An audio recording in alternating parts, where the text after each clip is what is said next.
Okay, so today we continue with our Kitzur Shulchan Aruch, and today is class number 6. And we start with Chofetz Chaim lesson a day, and we're on page 25 on the top. So it's and it says God explicitly directs His people to love each other and cultivate in themselves the bond with all Klal Yisrael. Okay, so that's explicitly in the Torah. We have to love each other, and we have to be like together. So a Jew cannot be a Jew by himself. Okay. The fundamental of this requirement is that he conditions his own love upon it. So if we love others, he loves us. Very interesting. HaShem concerned himself not only with how the Jewish people serve him, but also how they served and support each other. So basically, a Jew cannot be good, like dedicated Jew to to HaShem and bad to other Jews. Cannot be. In fact, a Jew cannot consider himself a true servant of God if he is not also lover of people. Okay, for example, some people you're not obligated to love, some people you're obligated to hate, but most of the Jewish people we're obligated to love. Each Jew is integral and integral to the whole, and no one is expendable. So if HaShem created such a person, whatever person is it, maybe not with the best manner and the best character traits. I mean, it's up to the person, but don't say that HaShem made a mistake, right? He created that person for a purpose. Chazal illustrate this point in discussion of this of the incense that was burned on the offering on the Beis HaMikdash. That's what we learn in the morning. We read these pieces in the morning, right? HaShem instructed the Kohanim to prepare it from the blend of spices. All of the spices are fragrant, except for one, which had a pungent, unpleasant aroma. So all of them nicely smell, and one of them is disgusting. But if the incense were prepared without all of the ingredients, including this malodorous one, it is unusable. So same is okay. I mean, they're going to draw the conclusion. So basically, if one of the elements is missing, or if proportion is not there, so it's not kosher incense. Like the incense, the Klal Yisrael must also come to HaShem as a whole, as a blend of all its ingredients. Interesting. There is God's prerequisite for a relationship with His people. So meaning that he does not need some people, He wants all of the people. Of course, if they do not want to come, so it's a different story. But at least we need to consider everyone. And through the laws of the Torah, He provides each Jew with a means of cultivating this sense of love and unity. Right. So if Hashem created that person, so we must love him unless directed otherwise. For the esteem of Achavas Israel, the laws of Shmiras Halashon flow. So that's how these laws of Shmiras Halashon. So it's connected with the love of another Jew. So basically, we cannot talk bad about another Jew except some condition. We're going to learn this condition. One condition I'm going to tell you, give you one example, that it is for a benefit of that person. So if you know, for example, somebody is doing something wrong, and you know that that he is very close with his cousin or with his uncle, and this guy is not going to listen to you, but if you ask his uncle to talk to him, so there is a big chance that he's going to listen to his uncle. So, but it's not against that person. It's not against speaking. So your point is not speaking bad about that person. You want to help him, and the only help is through the influence of another person, his uncle. Okay. So that's one of the example. All right. So let's stop here. And about the Chofetz Chaim. Yes. So what I like to do, because I know there's like it's like a lesson a day, right? Yes. So if we can, maybe I can like the introduction by myself, and we can start with a Chofetz Chaim lesson a day, like day one. Okay. Next session. Okay. All right. I feel like I agree. This I can read, by myself, but the lesson a day, at least we can discuss it and things like Okay. that. All right. I agree. I have any questions about that. No problem. I agree. No Okay. problem. But make sure just read it carefully. And if you have any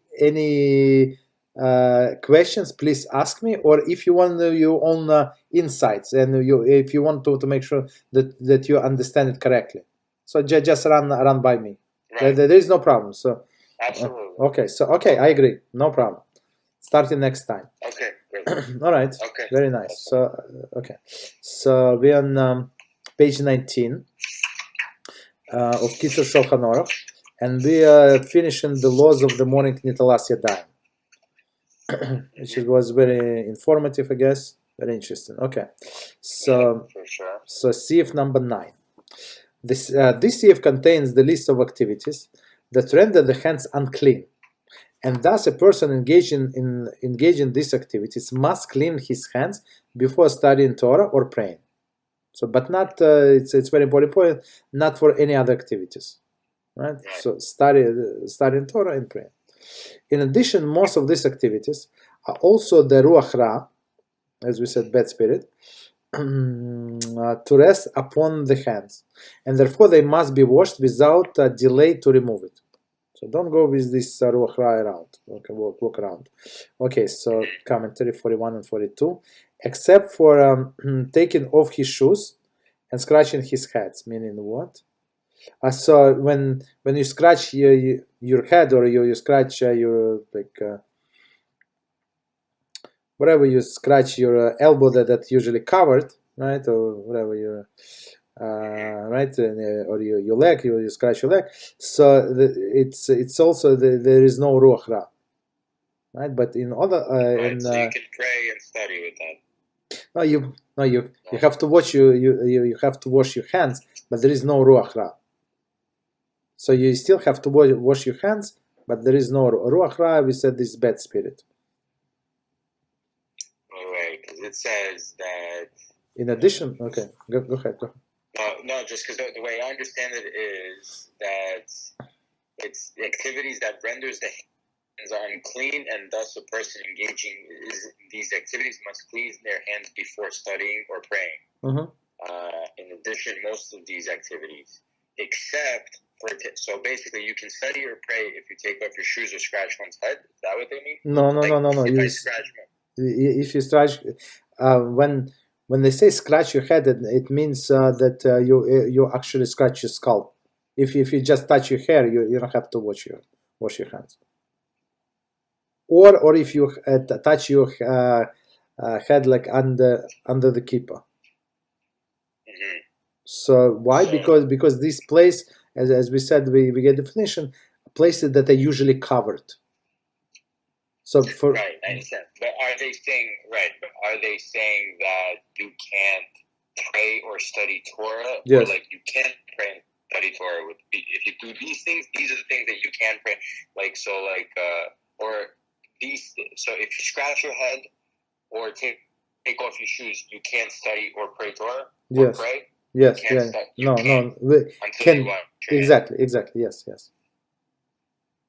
Okay. So let's read the sentence. It's a very good question. Let's read this sentence one more time, and then we clarify further. So it says, in addition, most of these activities, meaning activities that we're going to discuss as follows, and also cause the ruach ra to rest upon the hands, right? And we said exception taking off your shoes right, and scratching one's head. Okay, continue. So the Ruach Ra does not rest when you do that, right? Yes, okay, yes, but still you have to wash your hands. It's like in additional that the hands are impure. Like after we're going to read what person does. So it's going to add Ruach Ra on top of it. So it's Ruach Ra. It means like a deeper level of impurity. Impurity could be different in different levels. Okay. And therefore they must be washed without delay to remove it. Okay, 42. The Mishnah Brura 438. However, having a Ruach Ra on one's head does not prohibit him from praying or studying Torah. Okay. Thus, one who does not have the water, without which the Ruach Ra will not be removed, can clean his hands with material and pray. So, meaning with something like dry, like a towel, dry towel. Later, when he obtains the water, he must wash his hands with water to remove the Ruach Ra. See Mishnah Brura. So basically, properly. So today, I'm not sure. Probably most of the cases it would not apply to us. So the water is readily available everywhere. But if not, I don't know, whatever, some crazy situation. So in that case, so you can rely on just wipe your hands. Okay. Sorry. Performing any of the following activity requires one who engages in them to wash his hands with water. Okay, so let's quickly see 43. The requirements to pour it 3 times over each hand applies only to the washing upon awakening in the morning. Okay, so only 3 times in the morning. Some authorities, however, are required after visiting the cemetery in engaging in marital relations. Okay, so me personally, I always do 3 times, just in case. Okay, so continue. Question. So it's a question about one thing. And in the shul minion, and all of a sudden you're praying and you scratch your head, like you just do it under the whatever, like something. Yes. You have to stop and go and wash your hands, then come back. If you okay, all right. It's a good question. If you're allowed to stop. So if you're in the middle of Shmona Esrei, you do not stop. You do not stop. You do not. Okay. No. So, but in all other cases, if you, I mean, just try maybe to put this hand. If you can stop, if you have enough time, so you stop. Right. If not, you can rely on Mishnah Brura and you do not. So put your hand in a pocket and don't take it out. Right. But if you're studying Torah, you obviously can't stop. Right? Yes. Yeah. Most of the time, but not always. For example, now we're learning. I cannot just stop and do whatever I want. Right. So, but after time, you become so careful with that, so you're not going to do it. It's always I'm telling you, it's going to be always on your mind, not to do it. You understand? So it's for sure. Just give it time. Okay. So 1 second. Okay, so it's 43. Continue. It's the scratching of my head is easy because I just always use a yarmulke to scratch. That's it. That whole. Like sometimes I'll have an itch on my back and like just over the I'll scratch. So it's under if it's under the short, that's the problem. Yes, if you want to learn, yes. So if you scratch over the short, there is no problem. So that's the definition of a places that are usually covered. That's the exact definition. There. Okay. So you usually you have a short, right? So it's usually covered. Okay. So let's see. So one more time this sentence. Performing any of the following activities require one who engages in them to wash his hands with water. One who arises from bed, okay, as we learned, And even in the morning, I just said it doesn't say, but even not even if you have a nap, right, you still have to wash your hands. Leave the lavatory, right? So we went to the bathroom or the bathhouse. So meaning you just took a shower, you didn't go to the bathroom. You took a shower, so you have to wash your hands. Commentary, but with the shower it's simple, like straightforward logic, right? Because you touch the places that usually cover you. You wash your head, you wash yourself, so that's clear. 44. Even one who is merely enters but does not use the bathroom or the bathhouse is affected by Ruach Ra and must wash his hands. Mishnah Brura. So that's a stringent opinion, right? To wash if you go to the bathroom. Usually people don't do it. If you want to go be stringent, you can do it. If not, if it's not obligation, and I explain you why. Because our bathroom is not exactly the bathroom that Mishnah Brura was talking about, right? There's nothing. It stays like underneath. So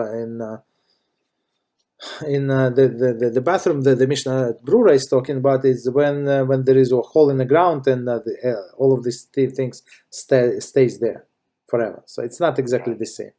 So even though they say could be some particles in there, so maybe yes, maybe no, so we can rely on lenient opinion. So if you need something from your medicine cabinet, so you just can go in and take it. You don't have to wash your hands. Okay, just a little side note.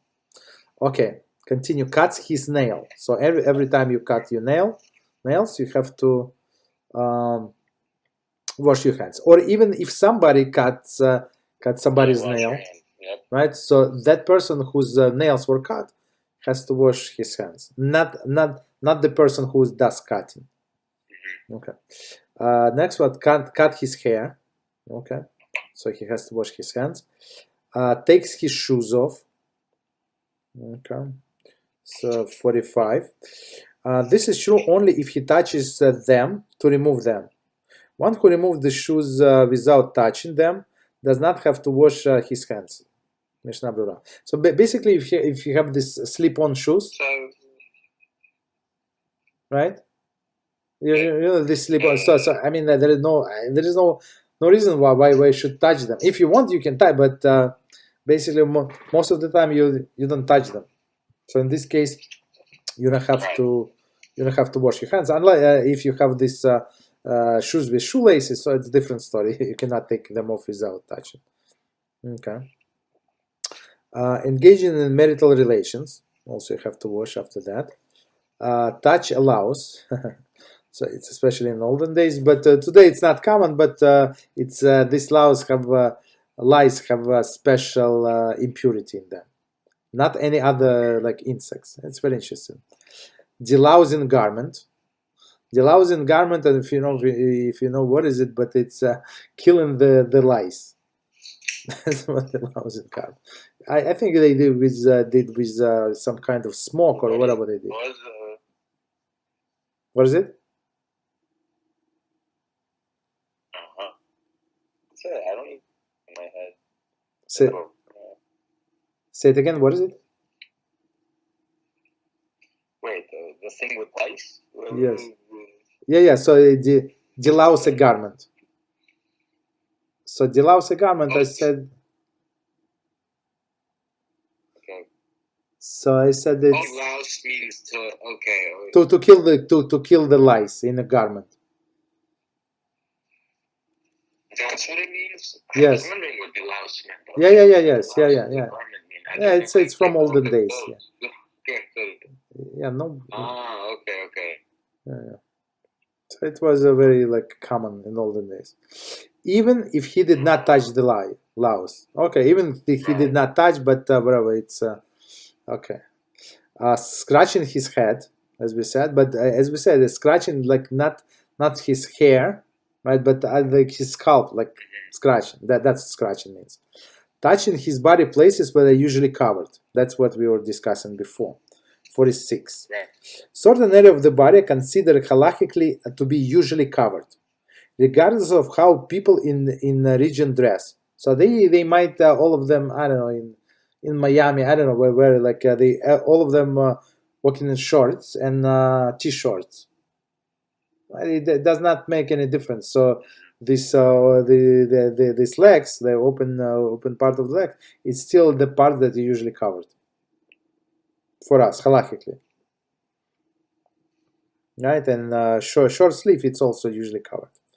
Others depend on a prevalent custom. But okay, we don't go with that. For the further discussion, see Orach Chaim, Mishnah Brura. Okay, Bir Halachah. Okay, continue. Leaving the cemetery. So usually when you go to Jewish cemetery, when on the exit is a cup to wash your hands. Right? So it's like impurity everywhere, of course, on the cemetery. Commentary. It is customary for one who attends the funeral not to enter the another building before washing his hands. Mishnah Brura. That's very strict. Like in my family, in other families, it's always strict. Okay. So meaning. Your family is also religious? No. I mean, it's not a religious. I mean, of course, it came from religion, but with this, they were always strict. So basically, we would always like take water with us and wash on the cemetery. Okay. Right. Do not leave the cemetery with this impurity on your hands, even if there is no cup. Like, okay. Attending funerals or enter into covered area in which there is a dead person. So even what they say, even in a funeral home. So for example, you're not planning to go to the cemetery, but you need to go to the funeral home. So that's you go, and after you exit, so you have to wash your hands. Or area in which dead person. I don't know if you go to the hospital and when there is dead people, okay. Section where dead people are, morgues, right? And one who is undergone a blood. No, go ahead. What's yeah, how far is the cemetery? Like, how far is the cemetery? Like, okay, so where is the point of that? Like, if I go into the cemetery, obviously, like, where I'm walking among that I understand. But like, as you leave, sometimes like this little path right before you actually leave the whole cemetery. Mm-hmm. Like, is there like a certain amount of feet away from like the near? Exactly. So they exactly yeah. So it says that for Amos it's approximately 7 to 8 feet. And to the last grave. It's the same distance. Okay, got it. To the last grave. So it could be. I mean, if it's a very old cemetery, it could be up to the exit. Right, so I have like all of these graves. Up to the gate. Okay. So you have to leave the gate and walk wherever, and then only then you can wash. Right. Mm-hmm. And next one is one. Right. Yeah, go ahead. Mm-hmm. Go ahead. Sorry. You know this. One second. Okay, and the last one we say bloodletting, and one who undergo bloodletting. So bloodletting today, if you donate your blood, for example. So after that, yeah. So we don't do bloodletting today, but if you donate your blood, so you have to wash your hands. Okay. So we are up to Siman number 3, and subject is laws governing putting on one's garment and proper bearing. It's very interesting. Contain 8 seifim. Okay, seif number 1. It is written in Micha 8:6 to walk modestly with God, with your God. Interesting. To walk modestly with your God. So it's not so to walk modestly and dress modestly. It's not just a good thing to do. It's actually basic requirement. Right? Just so. Therefore, a person must conduct himself modestly in all his ways. Thus, when putting on or taking his robe or any other garment worn directly on his skin, right, such as commentary such as the underwear or pajamas, right, he should be very careful not to expose his body. Rather, he should put it on and take it off only when he is lying on his bed covered. So that's a little strict opinion, but unfortunately, not too many people, including me, adhere to this opinion. But that's the Halachah. You understand? So it would not be visible. Even as we said, you're alone in your house and stuff like that. So don't do it the day one when you feel you're on a level. So you can do it. And he should not say, "Here I am in the innermost room and in the dark. Who will see me when I am not fully dressed? For the glory of the Holy One, blessed be He, fills the entire world. And the darkness is a light before HaShem. May His name be blessed." You understand? So that's when you understand that HaShem is everywhere, so everything changes. It's like you always you feel yourself that you've been filmed, right? Furthermore, acting with modesty and bashfulness brings a person to feel submissive before HaShem. May His name be blessed. That when you are bashful in front of HaShem, that's as we were talking about this. It's one of the attributes of a Jew, to be bashful. Okay, so continue. I mean that's straightforward. Okay, see if number 2. It is forbidden to follow the tradition of idolaters, and one may not imitate them, neither in modes of dress, nor in styles of hair, and the like. As the verse of Vayikra 20:23 states, "Do not follow in the tradition of the nation that I expelled before you." Okay, so let's read commentary and we explain what does it mean. This refers to the nations of the land of Canaan who engage in immoral behavior. So today, if you heard Rabbi Reuven a few years ago when they just came out with these skinny jeans, you know these tight pants. Yeah, I know them. Okay, so basically, somehow it's penetrated into Jewish people culture. Not like more modern or stuff like that. I even seen like the events. So not that. I mean, some of them are really tight. Just like what? How are they wearing that? You know. But oh yeah, like I mean, I've seen people wearing them, and I've seen like people in Jewish people wearing them. Yeah, so it's very unfortunate. So and Rabbi Reuven was fighting always against it. Rabbi Mizrahi also. So basically, that's the following one of the things. One of the problems is that following the ways of Goyim. That's what we're not allowed. So okay, so all of the way even men, Jewish men, we're talking women, different story. Right. But even men, Jewish men has to dress very modestly. Yeah. Like modestly, respectable, not fancy schmancy, respectable and modestly. Okay. Elsewhere, the verse also states in Vayikra 18:3, "Do not follow in their traditions." And in another context of the verse states, Dvarim 12:30, "Beware for yourself, lest you be attracted to follow after them." So don't do whatever they do. Right? Don't go to the places where they go, to all the circuses, all the theaters, all of the stadiums. Let them go. Right? And don't follow their tradition. So it's one of the proofs. Don't celebrate the Thanksgiving, for example. Right? They do Thanksgiving. Let them do Thanksgiving. All right. The prohibition applies only to the practices that are marked by lack of the modesty, only applies to the practices that are marked by lack of modesty, or may have their origin in idolaters' rituals. Okay. So, but for sure, these skinny jeans, it's for sure it's a very immodest.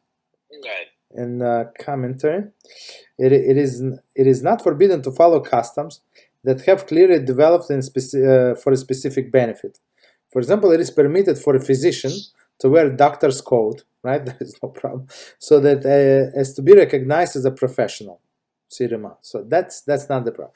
Or we have to wear some pants. So if pants you pay whatever you buy them from Macy's, from other stores, so there is no problem as long as they're modest. So it's just wearing the pants or a short. It does not mean that you're going in their ways, right? So it's don't. So basically, they're saying just use your head.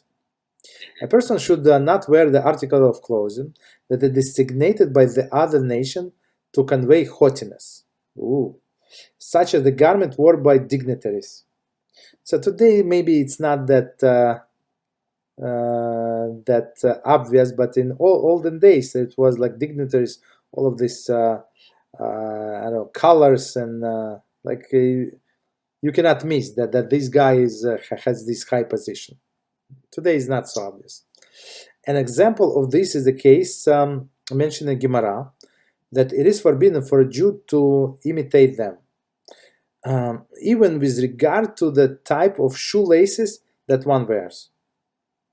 It's very strong, right? Okay, so let's give example. This means that if the manner of the nations was to tie it one way, and the manner of the Jew was to tie another way, or if it was their custom to wear red laces, and the Jewish custom were black ones, right? Since the wearing black is a mark of humility, self-effacement, and modesty, it is forbidden for a Jew to change his custom to that of the other nations. So all of this, and another thing today, I mean, it's not today, I don't know when it started, this happy socks. Yeah. So the guy could be like in all black and white, and there's this crazy socks. It's unbelievable. So that's also, it's very modest, very inappropriate.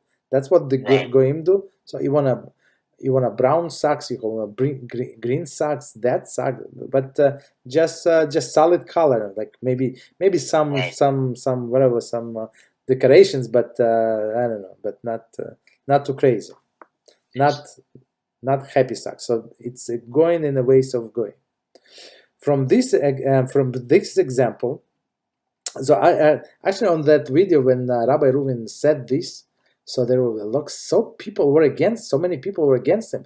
The people never get to page 21 in Kitzur Shulchan Aruch. You understand? It's not him. He just say what Halachah is, right? And it's not. It's From this example, each person can learn to apply according to his own place and time. That any garment designed to convey haughtiness or immodesty should be not fashioned or worn by a Jew. So whatever it means, like sometimes like people, younger guys, they would keep, I don't know, like three buttons open in a shirt. There's not 3 buttons open, so everybody know that this guy is working out. So in case you're going to miss, so it's also immodest, right? Rather, his garments should be fashioned such as they bespeak submission to HaShem, self-effacement and modesty. Okay, so that's the basic case. So you don't have to look like homeless. Otherwise, opposite is true. You have to look respectable. So as a Jew, you're son of HaShem. You're prince. You're son of HaShem. So you cannot look just disrespectful. So people just modest. The Halachah is expressed thus in Sefer, Parasha Re'ah 29. Re'ah, I'm sorry, not Re'ah. You should not say, since the others go out dressed in purple, I too will go out dressed in purple. Since they go out adorned with armor, I too will go out adorned with armor. Okay, for these arrogant and haughty practices. So I like all of the warriors. I like all of these things, whatever they do. Right? And they have no place within the nations of Yaakov. There is a Jewish nation. So I would say maybe today, just my guess. It's from nowhere, just my guess. So maybe like to work in this army uniform, right? And all of these things that are like army like. Mm-hmm. Like they have jacket, they have pants, so they have like maybe that's also like a little haughty. Huh? I think maybe like anything that like attracts attention, you know? Yeah, no, that's for sure. That's for sure is a modest. So if it's attracts attention, that's for sure is a modest, right? But we're talking about okay, yeah. Rather than so yes, of course, if he wants to attract attention, so for sure it's this haughty practice for sure. Yeah. Yes. Rather, their manner and custom should reflect modesty and humility. And they should not turn to the arrogant nations in imitation of their ways. Right? Likewise, anything that a non-Jew practice is a custom and an unexplained tradition, such that there is to be concerned that it is contain traces of idolatry. We're going to explain it right now. The Jew must refrain from doing that thing. Let's read commentary and we explain. It's a very important point. There is no apparent reason for tradition, and that there is reason enough to suspect that has idolatrous roots, but that they were forgotten. So it's actually they explain everything what I want to say, but just to elaborate. So basically, if they say that we're doing this and this because of that, this and that, it happened in 1825, and this happened. Okay, so basically, if you know that's the explanation. So in some cases, it's not idolatrous tradition, so you can do it, right? So it's not idolatry. But if they do not know why they're doing that, that's the problem. So if they have any logical explanation, doesn't matter how crazy it is, right? And everybody agree on that explanation, or majority of the people agree, so there is no problem. I mean, meaning that it's not idolaters, it's like developed like 4th of July, for example, right? So you know exactly. So there is no problem to celebrate, but Rabbi Mizrahi always say have a big lecture on 4th of July. Yeah, I was at his lecture on New Year's Eve. This year. Very nice. Yeah. Very nice. So okay, so all right. So and he always gives good blessings to all of the people who instead of it was good. I slept very well that night. That's for sure. Baruch HaShem. That's a perfect choice. Okay. Yeah. So all right. So and it says so a Jew must refrain from doing doing this thing. Okay. But on another hand, like I just want to add from myself. So Jewish life is so rich, so busy. So when exactly you have time to imitate this goyim? If you have time, it means that you don't do something that you must do. Right, you're not toiling. You're not. Yes. There's so many things. Okay. Likewise, he should not cut his hair, nor should he grow his hair of his head like them, meaning like goyim, whatever it means, like whatever the haircut they like. Rather, he should be distinct with them in his mode of dress and speech. So and speech also. So if just because they curse every other word, so it does not mean that or they use like some other foul language, it doesn't mean that we can do the same, right? So it's also way of modesty in speech. Okay. In his mode of dress, speech, okay, we said, and in the rest of his actions. Just so be very different. Not very different. I mean, if it's Mother's Goyim, I mean, it's you don't have to be too different, but with others, just stay as far away as possible. Just as he is distinct from them in his belief and in his character traits. This injunction is imparted in a verse, as it states in Vayikra 20:26. I have separated you from the nations to be mine. So it's a very important point. So HaShem said many times. So one of the things, it's from a previous parasha, when Yaakov said, I want to settle in this Goshen, separate area, right? And that's what Yosef also knew. Stay separate. Jewish, separate. Don't mix with them. Right? And Hashem said, don't be like them. You're my children. Don't be like them. Okay. So next one is number 3. One should not wear expensive clothing, for this bring a person to feeling of haughtiness. So I'm not sure, like maybe some brand names that the short is I don't know, like I don't know if it makes sense. Maybe $400 short. I don't know. It sounded like crazy stuff. One should also not wear very inferior, dirty clothing. That's also is a big issue, so that he is not be humiliated in the eyes of the others. Rather, he should have clean clothing of average quality. So whatever you buy from Macy's on sale, it's good. So one guy told me, what's like dirty clothing? Like if it's stained? Yes, stain or smelly.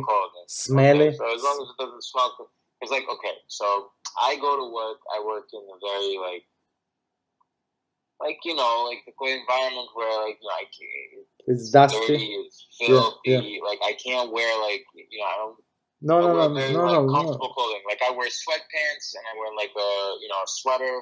Yes. And sneakers. Yes. But when I go out anywhere else, like if I'm not working, then I dress up. Pants, exactly. So. Because I was worried, I was like, well, I'm going to work. Do I have to dress up for work? Everywhere I go, I have to dress up, So I would say in this case, if you just wear the baseball hat or some hat. So don't wear, you keep wearing the sweatpants. There is no problem. I just wear a hat. Okay, I got baseball hat. There is no problem, right?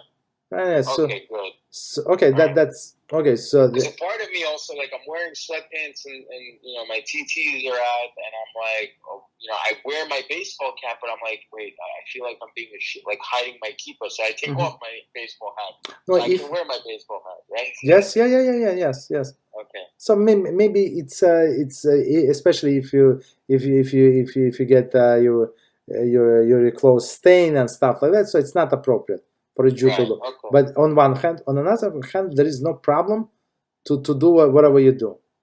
Right. You understand? So sometimes I do like a handiwork job.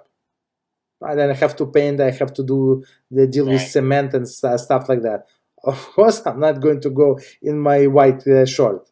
Right. It's obvious. So I go in short, but it has some stains, so from a previous painting, right? Whatever, right? So yeah. So okay, but I don't go there with kippah. Okay. So I put first of all, the kippah will fly off. Yeah, you have to bend this way, that. Okay. So you put on a hat. Yeah, that is a baseball cap. That's it. Right. Okay. So okay, so it's covered all base, and it's not that I'm trying to hide it, but maybe it's not going to be respectful, right? Because Jews don't. Okay, so don't provoke anybody. Okay. As a rule, one should be prepared to sell even the beams of his house, and use the funds to obtain funds obtained to buy shoes for his feet. So that's how important to be like shoes. When a person walks barefoot, especially in olden days. Today's for us it's like shoes. It's not a big deal, right? You buy shoes like from time to time. But in olden days, to get a pair of shoes, it was like a big investment. It's like lifetime investment. So you buy them and then you fix them, and then you pass to somebody else, and it's for generations basically. There is nothing more degrading, number 9, degrading than the walking barefoot in public. So, but just my own comment. So in the countries where there is no problem, when everybody walking barefoot, so there is no problem. So one example I can give you, for example, when we learn Halachah, so it says, for example, in all of the Arab countries, right? They all go like, well, not all of them, but most of them, especially in olden days, they went barefoot in public. So, and according to some opinions, so a Jewish woman can walk barefoot in public in these countries because it's normal for them. It's not like okay. Interesting. Okay. Yeah. So, but today, of course, it does not apply, and it's not normal. So some like savages still walk in barefoot, but not so for a Jew. It says it's very clear. I mean, he's a little dramatic, but just to show us the point. That's Jew cannot just look like a bum. Right. It's not. It's a disrespect to our Father in heaven. That's it. So you're a representative of the Father in heaven. You understand? Okay. So continue or stop. Tell me. No, we can go. Okay. It's only 12 minutes. And then Okay. So number 4, since we find that the Torah considers the right side is more significant with regard to the temple service, which must be performed with the right hand, and with regard to the applications of the thumb and the big toe in a service of the inauguration of the Mishkan, we're going to explain, and the purification of the Mitzorah, let's stop here. So first of all, let me ask, are you lefty or righty? I write with my right hand. Okay, Baruch HaShem. Oh, you right? Okay. But the other... Yeah, I'm a righty. Righty, okay, righty, that's good, okay. So basically, so in a temple, a coin cannot serve there if he's lefty. He can't serve if he's lefty? No. Wow, I didn't know that. Okay. Yeah. So basically, okay, so let me see. So in this note number 10, so there is no explanation, but basically they have to put blood, right, on his ear, right ear, and right big toe, like on his foot. So all right. So basically. So wait, if a Kohen is a lefty, are they like kind of like they lose their high priest? No. Okay. Here's the thing. So there are a few things that we must know about Kohanim. So first, they have a privilege to serve in the Beis Hamikdash, and they used to have this 24 watches, right? And they meaning that each person is going to serve like twice, or 2 weeks a year, I think. Right. I'm not sure if you were consecutive or a week and then another time. So basically, okay. So whatever people bring on that week, and whatever is belong to a coin, some parts of the sacrifices belong to the coin, or some things that they bring to the Beis Hamikdash belongs to the coin. So that's their payment. They take it home, right? You take home some things they have to eat there with the family. Okay, that's one part. And second part is where the whole nation were obligated to give to Kohanim. Right, so it's like first 2% of your produce, and then Levite get 10% from this guy of the produce, and then he has to give 10% from what he got to the coin, and some other gifts. Or another example, Pidyon Haben, right? Pidyon Haben, you have to give to a coin these 5 silver coins. Okay, so basically there are, or if somebody got like a firstborn animal, so he has to give it to a coin, stuff like that. Okay, so even though he's not going to serve in the temple, this lefty or some he could still do like yeah. This it has nothing to do with that. And plus he can eat. For example, if his brother is serving in the temple, he can give this coin. Right. There is no problem. I mean, there is some qualification what only he can eat, what his family can eat. Okay, how they can coin him. But there is only temple service he cannot do. Because many things he has to do with his right hand, and he's very uncomfortable with his right hand. Right. Okay. So continue. Purification, Mitzora, also with right hand. So I'm continue after note number 11, which I applied to the right hand and the right foot, and with regard to the mitzvah of chalitza, okay, in which the chalitza shoe must be removed from the right foot. So basically, Mitzora starts from right, and Chalitza. Chalitza is I'm not sure if you heard about it. I know what it is. Yeah, okay. I learned about it in Kedusha. Okay, very nice. Okay, so basically, okay, so here Kitzur Shulchan Aruch discusses all of the things that must be done with the right hand, from the right foot. And that has to be the right, so like the right hand. Yeah, so why is it preference? Okay, so 12. Literally taken off of the shoe. This procedure releases the widow of a man who died without children from the obligation to marry one of her deceased husband's brothers, Yibum, brothers, and allowed her to marry whomever she wishes. And just a side note, so actually Yehuda were allowed to do chalitza with not chalitza, Yibum, with this Tamar. So in olden days they were not before the Torah was given. So chalitza was prevalent not only between the brothers but also with a father-in-law. Just side note. Okay. Continue. In which case chalitza shoe must be removed from the right foot. Okay. Continue. When getting dressed and in other activities as well, one should always give precedence to the right over the left. Always. Okay, so number 14. For example, one should put his right sleeve of the garment before the left. Also, when bathing, one should wash his right side before left side. You understand? So if you start, okay, so you so you of course you start with your head, but then you start with your right hand and continue down. Okay. Okay, continue. Conversely, those are not just suggestions; those are laws, right? Jewish laws. Yeah. So just conversely, are these laws also?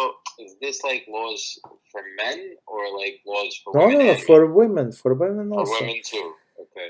Some out of this. So let me think. What exactly we learn exactly for men only? I don't know. It's same as women. If she touch her shoes and she wants to pray, she has to wash her hands. I mean, this Kitzur is mostly for everybody. Like everybody.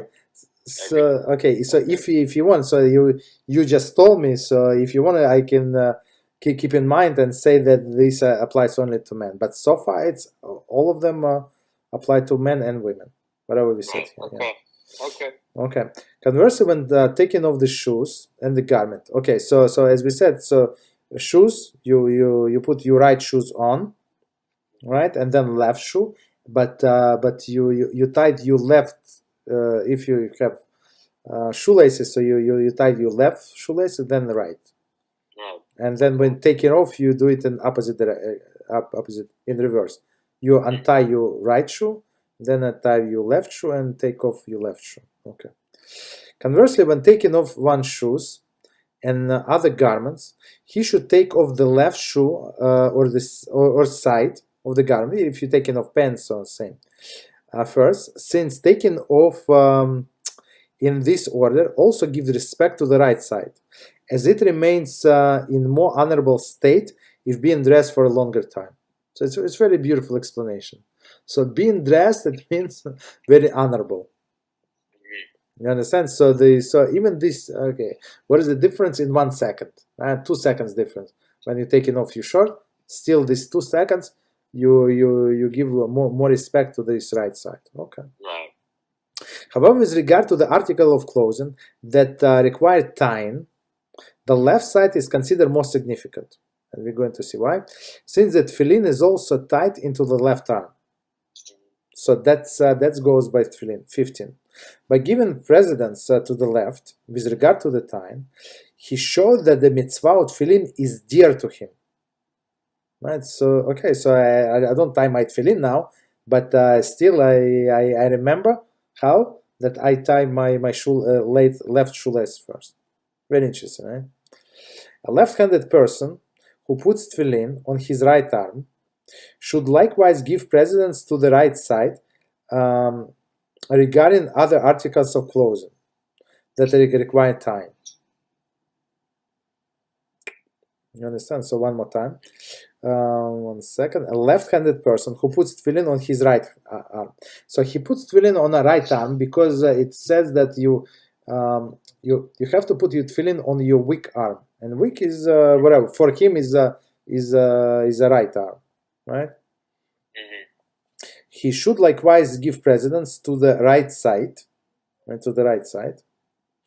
regarding all other articles of clothing require time.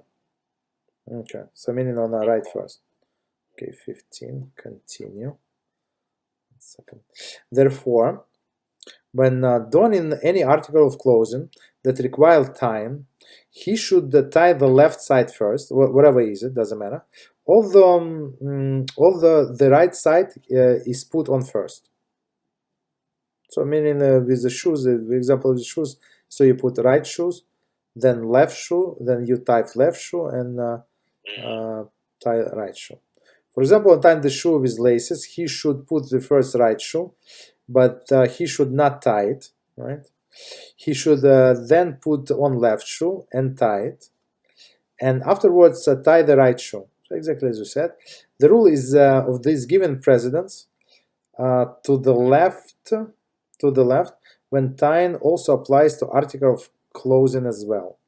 16, and we're going to tell the story. Other opinion differ with Kitzur, and maintain that the precedence is given to the left only when tying shoes, not other articles of clothing. Okay, so it was a story. If you know the story, stop me. So I tell you another story. So I think it was some time ago. It was a young guy in Israel, and I don't know. Unfortunately, I don't remember how the whole story started. But I think Rabbi Reuben told me he was a military guy. Yes, that's it. Okay. Right? Yeah. So it saved him because they put his commander found out that he was going back to the barracks to constantly change his shoe because he kept forgetting. Yes. Yeah. And then he put him in prison for that, and then the whole. I heard, Rabbi, exactly. I was shocked. I was amazed at that story. That's really good. Yeah. It's so ever since then, I've been. That's the reason I started putting on my shoes the other way. And every time I forget, I come back and put it on. Like I take it off and put it on. So and it's such a small mitzvah, right? Such a small, tiny, but sometimes it saves lives. And and just because we do not know, right? It does not mean that it does not save lives, right? So HaShem does it in the background. When we're 120, we'll know everything. Yes, we'll know exactly what happened. Exactly. Okay, so number 5. One should take care to avoid putting on 2 articles of clothing at once. It's very important, right? Because this has a negative effect on causing forgetfulness. So and same with taking off 2 articles, right? Putting on sometimes people wear 2 sweaters or two t-shirts. I don't know why, but whatever. Or 2 socks when it's too cold, right? Yeah. I've done that. Yes. Okay. But there is no problem whatsoever to wear 2 pair of socks or 3 or 7, whatever you need to wear. But just take off one at a time, or put on one at a time. Okay. So number 6, it is forbidden.